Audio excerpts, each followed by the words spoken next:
Dan semua akan dimintain pertanggungjawaban atas apa yang dia pimpin. Jadi setiap kita itu pemimpin. Jangan pernah merasa, enggak, saya bukan pemimpin. Kau pemimpin. Tapi skalanya beda-beda. Tugasnya beragam. Yang jelas pertanyaan itu akan ditanyakan. Apakah kita menjalankan tugas dengan baik atau tidak. Ahibati fillah. Menjadi orang tua yang ideal buat anak-anak yang soleh. Yang pertama, ya, engkau harus jadi orang soleh.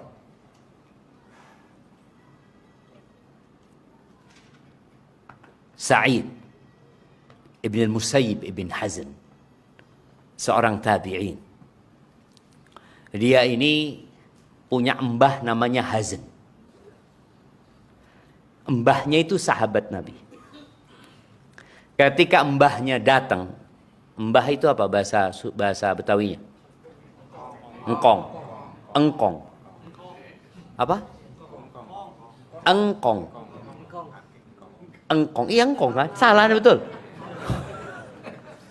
Iyalah kakek lah. Anda takut salah diketawain. Kakeknya. Mbah itu bukan bahasa Indonesia. Kayaknya sudah masuk KBBI ya. Coba lihat antum cek nanti. Eyang ya. Nah, ada Mbah Priuk. Antum tahu Mbah itu kan, seperti itu. Padahal di Betawi itu kan, ternyata pakai Mbah gitu kan. Datang si kakeknya Said. Namanya Hazn. Hazn itu artinya keras kepala aja. Sulit, sukar dan keras kepala. Ketika datang Nabi alaihi salatu wasallam bertanya, "Mas muka, siapa namamu?" kata dia. Hazn. Kata Nabi alaihi salatu wasallam, "Anta sahl." Engkau sahal, mudah. Apa kata mbahnya? Enggak, aku Hazn. Aku susah, kata dia. Aku enggak mungkin merubah nama pemberian orang tuaku. Maka Said ketika dia punya anak, apa kata dia? Dia mengatakan kepada putranya, la azidanna fi salati. Aku akan menambah salatku agar Allah menjaga engkau untukku. Jadi orang tua yang ideal adalah orang tua yang memperbaiki dirinya dengan beramal soleh. Karena anak-anak itu kadangkala salah mendengar, tapi tidak pernah salah melihat. Salah mendengar, tapi tidak salah melihat. Dia lihat bapaknya main HP terus ya. Enak kayaknya main HP. Terus dia ngomong, "Nak, taruh HP-nya." Sambil pegang HP bapaknya, "Taruh HP-nya." "Iya Pak." "Loh, taruh HP-nya." "Iya." "Loh, kok masih pegang?" "Loh, anak pikir suruh pegang HP, Bapak pegang HP." Itu yang terjadi. Maka Said mengatakan, aku akan menambah ibadahku. Yang mana kalau bicara menambah ibadah, nggak mungkin menambah yang wajib. Zuhur 4 rakaat jadi 8 rakaat, nggak mungkin lah. Yang dia akan tambah, yang sunnah. Dan di mana sholat sunnah biasanya dikerjakan? Di rumah. Apa kata Nabi alaihi salatu wassalam? Khairu sholatir rajuli fi baitihi. Sebaik-baiknya sholat orang laki itu di mana? Di rumah. Sebaik-baiknya sholat orang laki itu di mana? Nah, lihat. Antum bingung. Di mana? Di rumah. Kecuali sholat wajib. Itu hadisnya seperti itu. Khairu sholatir rajuli fi baiti illa al-maktubah. Sebaik-baiknya sholat seorang laki-laki itu di rumahnya. Kecuali sholat fardu.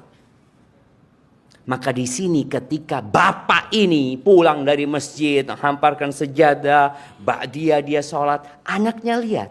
Dia tanya sama emaknya, "Bapak kan udah sholat. Sholat apa lagi Bapak?" Mulai dia melihat pemandangan yang indah di rumahnya. Karena seorang istri itu kadangkala libur sholat. Walaupun Anda melihat ada bapak-bapak yang libur sholat. Anda nggak tahu ya, ada apa ya. Ada apa kira-kira kok ada bapak-bapak yang libur sholat jemaah? Cuti, ada bapak, ya Allah mudah-mudahan kita dikasih hidayah jemaah. Dan semoga saudara-saudara kita yang masih belum sholat dikasih hidayah agar sholat. Sahih. Kita kalau ngelihat orang nggak sholat itu doakan. Ketika seorang ayah ini setiap pulang ke rumahnya, dia sholat, dia ngaji, sang anak akan tumbuh besar melihat bapaknya beribadah. Kalau antum pegang HP, biar anaknya lihat. Kalau memang antum sedang melihat sesuatu yang penting, ajak anaknya, bapak nonton apa sih? Lihat nih, bapak nonton ciptaannya Allah. Ajak ngelihat binatang-binatang, anaknya lihat nih nak, masya Allah. Nah, jadi anak itu akan dekat sama orang tuanya. Emak-emak biasanya, ya nggak semuanya sih ya. Kalau lagi ada tamu apa, nah, pegang-pegang sana. Supaya nggak ngangguin mak. Padahal seharusnya ditemenin tuh anak. Maka tambah ibadahnya. Di surat Al-Kahfi ayat 82, ketika Khadir membunuh remaja itu, remaja itu dibunuh, dan Nabi Musa mengingkari pembunuhan itu. Lalu Khadir cerita kejadian-kejadian yang menurutmu itu mungkar, ada sebabnya. Wa ammal jidaru, adapun bangunan yang mau roboh itu, yang kemudian kita renovasi, fakana li ghulamaini yatimaini fil Madinah. Itu punya 2 anak yatim yang tinggalnya di kota. Ini rumahnya di desa. Wa kana tahtahu kanzun lahuma.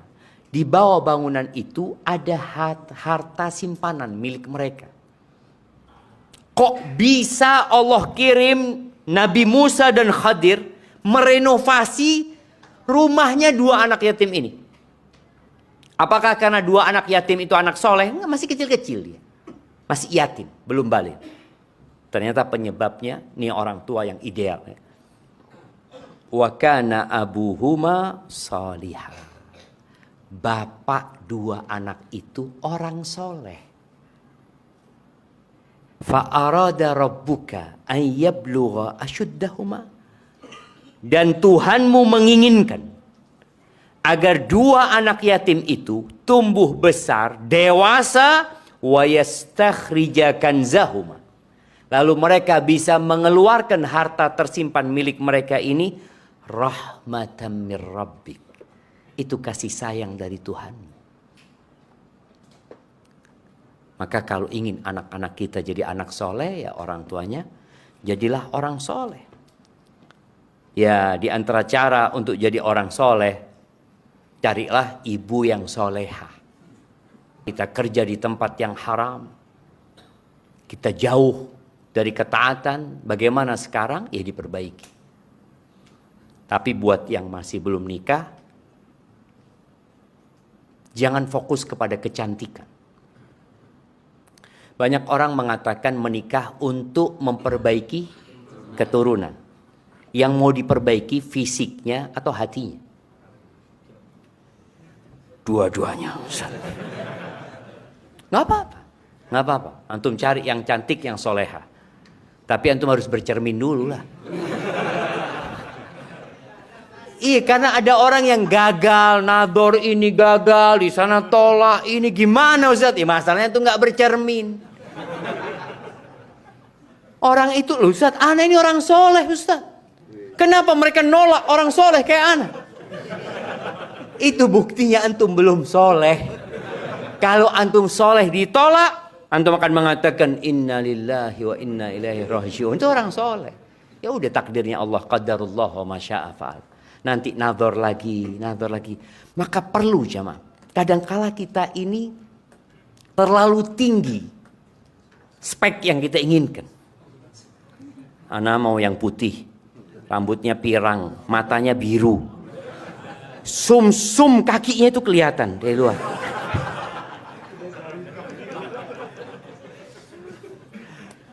Di mana antum dapat kayak gitu? Makanya ada seorang pemuda itu ngomong sama Syekh.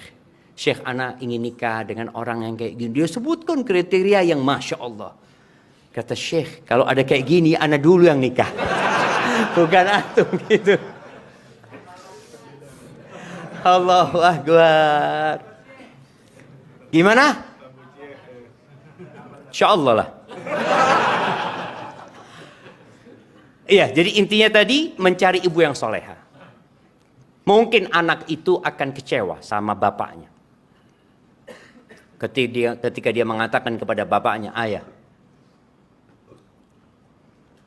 gara-gara ayah menikah sama ibu yang kulitnya gelap, akhirnya anak jadi gelap. Yang disalahkan siapa? Bapaknya. Enggak, nak. Ada orang putih sama putih, anaknya gelap. Ada. Ada enggak? Benar jemaah. Di mana untuk ngelihat? Ada. Ada yang pernah datang di masa Nabi SAW. Seorang bapak. Dia mengatakan, ya Rasulullah, istriku melahirkan anak hitam. Padahal dia putih, istrinya putih. Dia meragukan, ini anaknya siapa ini?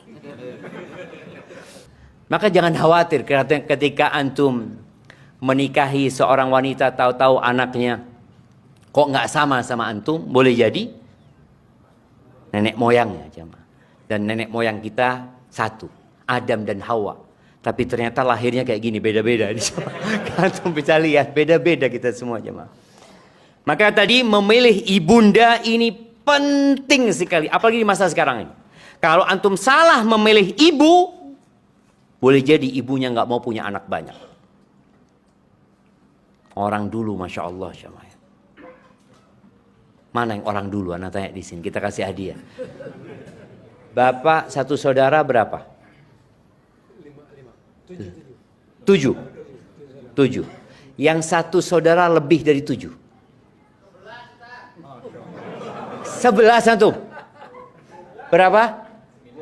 12. Kalah antum. Ada yang 12 di sini. Ada yang 12. Ada yang lebih? 13. Yang lebih? Kasih yang 13. Masya Allah. Jemaah. Kirimkan ke yang 13. Subhanallah. Sering ana ceritakan di Bondowoso jam. Ada seorang ustadz rahimahullahu ta'ala punya anak 28 dari satu istri. Sekarang istrinya 4 nggak nyampe 20. Ini satu istri. Gimana kalau istrinya 4? Kali berapa? Kali 4 jam. Subhanallah, antum lihat jemaah. Orang-orang dulu tadi memiliki istri-istri seperti yang Nabi sabdakan alaihi salatu wassalam. Beliau mengatakan tazawwajul waludal wadud. Kalian nikahi wanita-wanita yang subur, yang suka punya anak dan penyayang. 2 nih. Suka punya anak, penyayang. Karena kalau suka punya anak nggak penyayang, repot antum. Iya.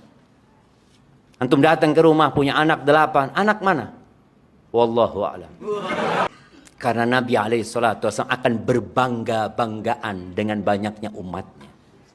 Dan jangan takut, di negeri kita masih banyak pulau yang kosong. Betul, jemaah. Indonesia ini terdiri dari berapa pulau? 17.000 lebih pulau. Yang baru terisi berapa pulau? Waktu SD, anak belajar tuh 6.000. Masih sisa berapa? 12.000. 11.000 jemaah. Sudah antum bagi-bagi cari pulau ya. Bikin kerajaan di sana. Ini anak-anak antum. Sahih jemaah.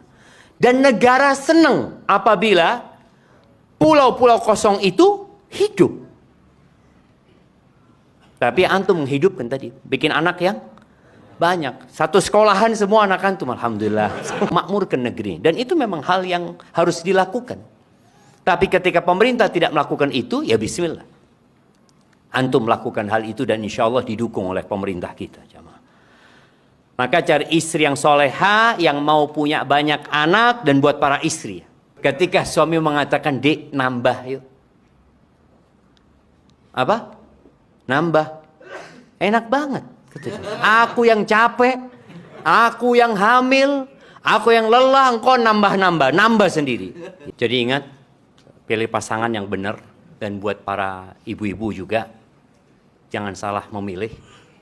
Nabi alaihi salatu wassalam mengatakan, "Idza atakum man tardawna dinahu wa khuluquhu." Kalau datang kepada kalian seorang laki-laki yang kalian ridho sama agama dan akhlaknya. 2 nih. Dua ini modal utama untuk mendidik anak-anak. Suami yang agamanya baik tidak akan membawa yang haram ke rumahnya. Suami yang agamanya baik akan melaksanakan perintah Allah. Suami yang akhlaknya mulia akan memuliakan istrinya dan menyayangi anak-anak. Maka dua. Kalau bicara harta, ya terus terang di Indonesia ini ternyata faktor paling banyak yang menyebabkan perceraian apa? Ekonomi. Masalah ekonomi. Sampai hari ini. Kalau suaminya itu berakhlak mulia, dia akan tanggung jawab. Dia akan memberikan nafkah kepada istri dan anak-anaknya. Tapi kalau tidak, secara agama tidak baik, dia akan sibuk dengan judol. Dengan memaksa putri-putri kalian menikah dengan laki-laki yang mereka nggak suka gitu loh. Dengan wajahnya, ya Allah, kata dia. Akhirnya rumah tangganya juga nggak harmonis akhirnya. Ya paling tidak standar lah jemaah. Yang namanya ganteng itu juga relatif lah. Seperti itu. Betul. Relatif. Lama-kelamaan ya perempuan yang lihat suaminya ganteng, ya dilihat oleh perempuan lain juga suaminya gitu kan. Seperti itu. Kalau yang jelek insya Allah kan nggak dilihat sama suami lain. Artinya dia sendiri yang ngelihat gitu nanti. Baik, jadi tolong jangan salah memilih dan ingat cerita Nabi Ismail diperintahkan oleh Nabi Ibrahim untuk ganti istri. Untuk ganti istri. Karena dilihat udah, kayaknya pilihan Nabi Ismail nggak benar. Maka jangan sampai bapak-bapak akhirnya harus ganti istri. Kecuali gantinya lebih baik. Boleh jadi gantinya lebih buruk. Siapa yang tahu? Karena ada orang-orang yang dapat istri buruk gara-gara dosa-dosa dia. Maka hendaklah kita memperbaiki diri dan berusaha untuk memperbaiki istri kita. Kemudian orang tua yang ideal buat anak yang soleh, ya tentunya dia tidak akan memberikan nafkah kecuali yang halal. Karena daging mana saja yang tumbuh dari yang haram, maka akan membuat keberkahan pergi dari rumah kita dan neraka yang akan menanti nantinya. Ayyuma lahmin nabata min suhtin, daging mana saja yang tumbuh dari yang haram, maka neraka lebih pantas bagi dia. Kemudian berdoa. Doa ini menjadi sarana paling mudah sebenarnya. Jadi bapak yang ideal, orang tua yang ideal itu yang selalu menyertakan keluarganya dalam doanya. Nabi Ibrahim alaihissalam sebelum punya anak selalu doanya minta punya anak. Rabbi habli minas salihin. Rabbi habli min ladunka dzurriyyatan thayyibah. Minta. Nabi Zakaria juga seperti itu. Ketika punya anak, doanya berubah. Doa Nabi Ibrahim itu wajnubni wa baniya an na'budal asnam. Ya Allah, hindarkan aku dan anak keturunanku dari menyembah berhala-berhala. Rabbi ja'alni, ya Allah jadikan aku muqimas salah, orang yang mendirikan salat, wa min dzurriyyati, dan dari anak keturunanku, Rabbana wa taqabbal du'a. Jadi jangan sampai orang tua ketika berdoa dia lupa menyisipkan anak-anaknya. Pokoknya engkau minta kebaikan, katakan ya Allah, anak-anakku juga ya Allah. Kasih ya Allah. Anak-anakku juga ya Allah. Kasih ya Allah. Antum tidak bisa bahasa Arab, bahasa Indonesia.